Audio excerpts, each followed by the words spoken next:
What is poppin' YouTube world? My name is Ghiman Mckinney. I appreciate all you guys for tuning into the channel today. Be sure to smash this like button right now if you're rocking with your boy. Subscribe to my channel if you're new as well. I do post a ton of great sports videos weekly and almost every single day if I can. And turn on post notifications too so you don't miss a single video. It's only right, guys. Alright, we are breaking down the Oakland Raiders schedule in 2019-2020. I'll go game by game, try to see where I can find some wins and losses for the Oakland Raiders on their schedule in 2019-2020. We'll just go from there, kind of talk about what they did last year, see if they can improve on what they did from a year ago, and see if the Raiders are trending on the upward or the downward. So, let's talk about the Raiders. Now last year, didn't particularly have a very good season. Obviously, you hired Jon Gruden in the offseason. You fired Jack Del Rio from a year ago. You hired Jon Gruden to a 10-year, $100 million contract. Personally, for me, I was not a huge fan of Jon Gruden getting hired. I'm not saying Jon Gruden cannot coach, but again, the guy had been out of coaching for 10 years.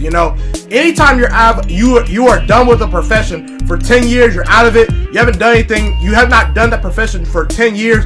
You're going to be a little bit rusty. And I think that Jon Gruden, this year, he was a little bit rusty. Obviously, it's kind of like if LeBron James. If LeBron James, stepped down from basketball for 10 years and didn't pick up a basketball, didn't dribble, didn't do anything, then just decided to all of a sudden come back to the NBA and say, hey, I'm going to be a good player again. Obviously, LeBron James is physically more talented than pretty much everyone on the court. But again, you have to look at it and say there's obviously going to be some rusty issues with LeBron James. That's kind of what I saw with Jon Gruden this year. Again, I think he can coach, but again, he's going to need to work his way back in again. He was a TV personality. I loved watching Jon Gruden on TV. Loved hearing what he had to say about football. But again, I wasn't a huge proponent of hiring him. But again, it works for the Raiders. You got him for 10 years. You're stuck with him. Okay, he traded away Khalil Mack. Terrible move, in my opinion. The team obviously suffered last year. You only had 13 sacks as a team. 13 sacks as a team. That's just bad. You were 32nd ranked defensively. Khalil Mack definitely could have helped your defense. And honestly, even with Khalil Mack, you weren't a very good defense, okay? And then you trade away Amari Cooper. Now, personally, I didn't have that much of an issue with trading away Amari Cooper. Would I have made the move? No. But again, you made it for, I think, in the offseason by trading for Antonio Brown. You got Antonio Brown the only thing you gave up to get Antonio Brown, a top 5 wide receiver in the game of football today, is a 3rd and a 5th round pick. That's pretty much all you gave up for Antonio Brown. Hey, if I can give up a 3rd round pick or a 5th round pick for a top 5 wide receiver in the National Football League, I'm doing it every single time. Now, obviously, Amari Cooper in Dallas might be a little bit more on the upward trend just because of his age. Antonio Brown, I do believe he's 30 years old right now, okay? He might be on the downside of his career because of age, but again, you can't gloss over and not look at Antonio Brown's production over the past couple years. So, again, you got number 1 wide receiver, okay? Now in the draft. To me, Jon Gruden and this Raiders organization had to absolutely hit it in the draft. Now, I don't think they had a slam dunk draft, but they didn't have a terrible draft. Okay, he obviously drafted Clelin Ferrell, number 4 overall. For me personally, I would have drafted Josh Allen, but again, Clelin Ferrell, a very good player out of Clemson. And one thing the Raiders did say that they looked at when evaluating players is they wanted players that fit their culture. And I think that Clelin Ferrell definitely fits the Raiders culture. He's a good kid, good character. They drafted Josh Jacobs. You desperately needed an upgrade at the running back position. I think Josh Jacobs can come right in and start. He potentially could be a Rookie of the Year candidate. You drafted Jonathan Abram, okay, out of Mississippi State. A very good hard-hitting safety. You needed to upgrade your secondary. Yep, you drafted Trayvon Mullen out of Clemson. Isaiah Johnson, you drafted Hunter Renfrow, a wide receiver out of Clemson too. So, again, looking at your draft, you had a pretty solid draft. I think you drafted about 4 or 5 guys that could come right in and start, okay? You obviously did improve your defense. It's not hard to improve that defense. It was terrible last year. And in the draft, you drafted 6 of the 9 players. 6 of the 9 players you drafted were on defense, okay? So the Raiders clearly were trying to address defense in the draft, okay? Now, in the offseason, you also made some other moves, okay? You signed Terrell Williams, you signed Trent Brown, you signed Vontaze Burfict, and you signed Brandon Marshall, okay? And those were just a few of the notable moves for the Raiders, okay? So the Raiders obviously, made some moves in the offseason. Let's see if this can translate to some wins. And obviously, I wanted to touch on Derek Carr a little bit, just real quick. Okay, Derek Carr, last year, the first 6 games, it looked rough. Okay, Derek Carr looked really rough the first 6 games of the season. Okay, the guy the first 6 games of the season has 7 touchdowns to 8 interceptions. That's not very good. Okay, but the final 10 games of the season, I think he really started to dissect kind of what John Gruden wanted from him, okay? In the final 10 games, the guy had 12 touchdowns to only 2 interceptions. He was playing lights out the last 10 games of the season, okay? So Derek Carr potentially on the upward trend. Honestly, guys, I think Derek Carr is going to have a breakout season. I think the Raiders are going to score some points this year. You improved your offensive line. You improved your wide receivers. You added to your running back position with Josh Jacobs. The Raiders are set up to succeed. And the way the Raiders are going to win games in 2019-2020, in my opinion, is they are going to have to outscore their opponents, okay?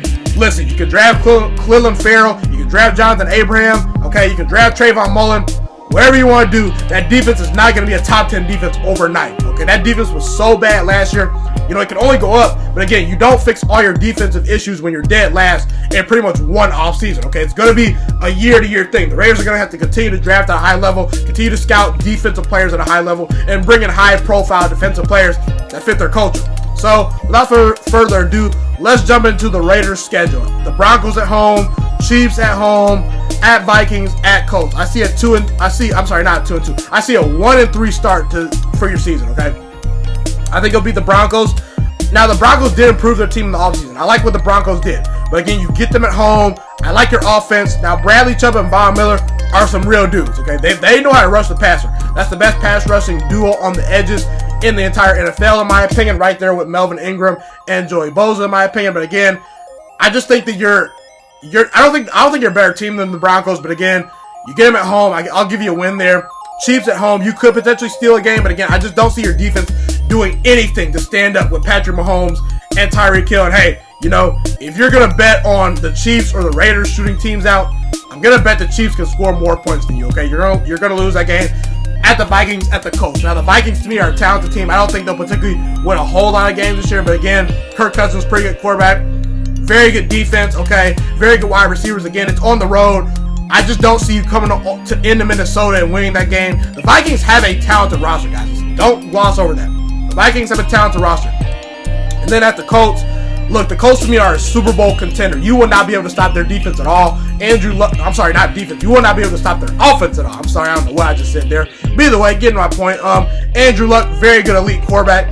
They have some very good wide receivers. They had one of the best offenses all last year. Andrew Luck was second last year in touchdown passes. I think he potentially could win the MVP this year. That offensive line is very, very good. You don't have a pass rush pretty much right now, and the offensive line will definitely dominate your defensive line. You'll lose that game. So you're starting off 1-3. Next 4 games: Bears at home, bye week at Packers, at Texans, and then Lions at home. Okay, I think you'll go 1-3 in that stretch of games too. I could see you beating the Bears at home, but again, I just don't see it. The Bears are a very, very good team in my opinion. Okay, obviously Khalil Mack, who you traded away, he's on the team now. The Bears are coming off a 12-win season, okay? You know, they made the playoffs last year. They should have won a playoff game if Cody Parkey can learn how to kick field goals, okay?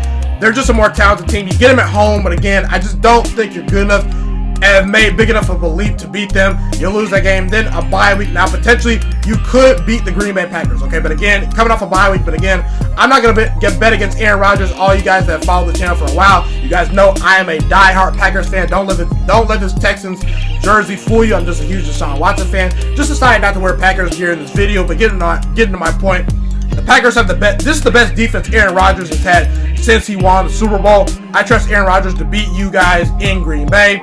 Now at the Texans, okay. Now, like I said, I am not a Texans fan.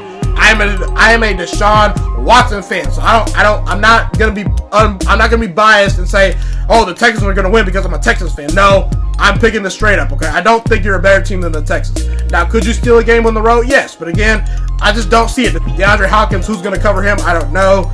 They have a very good defensive line with J.J. Watt and Jadeveon Clowney. They made the playoffs last year. I think they will regress this year, but again, I just don't see you going on the road and beating Deshaun Watson in his house. Now, the Detroit Lions, I think you get a win here. The Detroit Lions, to me, are a very underrated team. I like what they did the offseason, okay? But again, you get them at home. I think you'll be able to outscore Matthew Stafford at home. So again, you'll get that win. The next 4 games of your season: Chargers at home, Bengals at home, at the Jets, at the Chiefs. Now, personally for me, you're going to go 2-2 in those stretch of games, okay? I think you'll lose to the Chargers, you'll beat the Bengals, you'll beat the Jets, and you won't beat the Chiefs. You'll lose to the Chiefs. All right, the Los Angeles Chargers, a very, very good team. I just don't see you beating the Chargers at home even. I understand you competed with them last year, but again, the Chargers to me are going to have one of the best defenses, if not the best defense in all football next year. Joey Bosa comes back for a full season. They got Derwin James. They got Casey Hayward. Philip Rivers gets better, seems to be getting better with age. I think Anthony Lynn is a very, very good underrated head coach. They're going to be a top 5 team in the league this year, the Chargers. I have them winning 12 games this year. They're just a better team. You'll lose that game. I think you beat the Bengals. Look, the Bengals to me are going to be one of the worst teams in all football, if not the worst team in all football. They have a terrible defense. They have a terrible offensive line. Andy Dalton is not a very good quarterback to me. You'll win that game easily at home. Then at the Jets, I could see a loss here, but again, I think you're good enough to beat Sam Darnold and this Jets team on the road. You did make some strides in the offseason. I don't think the Jets will be able to score enough points with you guys. Again, I could see a loss here. The Jets did make some improvements to their team. They added Le'Veon Bell. Sam Darnold is a very solid quarterback. I thought he was coming on a lot at the end of his rookie season, but again, I just think you catch a win at New York. It's going to be your first road win of the season. Then you lose at the Kansas City Chiefs again. You're just not a better team than the Chiefs. I don't see you beating this Chiefs team at all this year. They are a Super Bowl contender. All right, then the last 4 games of your season. Titans at home, Jaguars at home, at the Chargers, at the Broncos, okay? 2-2 finish to the season. The Titans, to me, look, you get them at home. I think the Titans have a very underrated roster. The only problem is that Marcus Mariota and Ryan Tannehill are their quarterbacks. I just don't believe in Mariota or Tannehill. Tannehill was no good in Miami. Mariota has shown that he's not been a capable quarterback for a long time to me. The guy is not very good. He's not very accurate. Doesn't have the arm strength to me. I don't like Marcus Mariota. I like this entire roster. I like their defense. I like their offensive line. I like their running backs. But again, you're good enough to beat them at home. The Jaguars game, it could get a little bit iffy in this game. I think they have a better roster than you guys. But again, you get them at home. Nick Foles is definitely an upgrade over Blake Bortles. But again, I like this Oakland team. I think Antonio Brown's going to do some good things. I think Josh Jacobs can make some things happen. Again, your defense is not very good. But again, I don't think the Jaguars' offense is going to be that good either. So again, I'll give you a win there. Then at the Chargers, at the Broncos, 2 tough road environments. I don't see you beating the Chargers at all this year. They're just a better team than you. And then at the Broncos, I think the Broncos really improved their team this year. They added Noah Fant in the draft. They added Draymond Jones, a very talented defensive tackle out of Ohio State. They added Dalton Reisner. Okay, Joe Flacco provides at least some stability at quarterback. I just think that I'm not saying the Broncos are a better team than you guys. Spoiler alert. Yes, they are. But either way, again, it's a tough road environment. It's a tough place to play at Denver. It's going to be cold, okay? In the last game of the season in Denver, it will be cold. I'm just telling you. I think the Broncos can catch you with a loss there.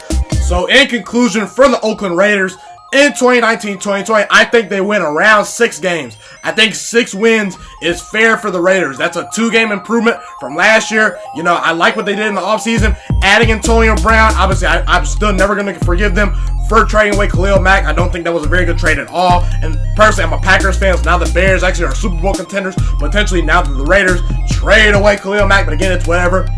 I'm not going to forgive them for that, but again, you drafted Clelin Ferrell, you drafted Josh Jacobs, you're going to have a very good running game now, you added to your offensive line, you improved your secondary in the offseason. The Raiders are a better team than they were last year, and they improved specifically on the defensive side of the ball. Now again, you were dead last in defense last year, so you can only pretty much go up.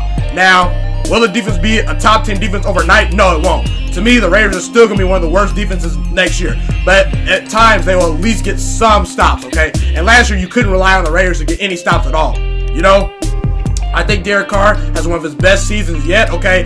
Throwing to Antonio Brown, throwing to Terrell Williams. He's got a good running back in Josh Jacobs to throw the ball to, hand the ball to. I think that this Raiders offense potentially is going to score some points. The only way the Raiders are going to win games in 2019-2020 is if they can score points. I think they will. But again, I just don't see them going over the 6-win mark. I can see 5 wins. I can see 4 wins. But again, I could potentially see 7. But I think the 6-win mark is the sweet spot for the Oakland Raiders in 2019-2020. That's a wrap for this video. Be sure to smash this like button right now if you're excited for the NFL season and you enjoyed this content. Subscribe to this channel if you're new as well. There's a ton of NFL, NBA, college football, college basketball talk all on this channel. Be sure to subscribe and tell all your friends about this channel. Share this channel on Facebook, share it on Twitter, share it on Instagram, all that good stuff. It's my favorite thing in the world to do, to make YouTube videos for you guys.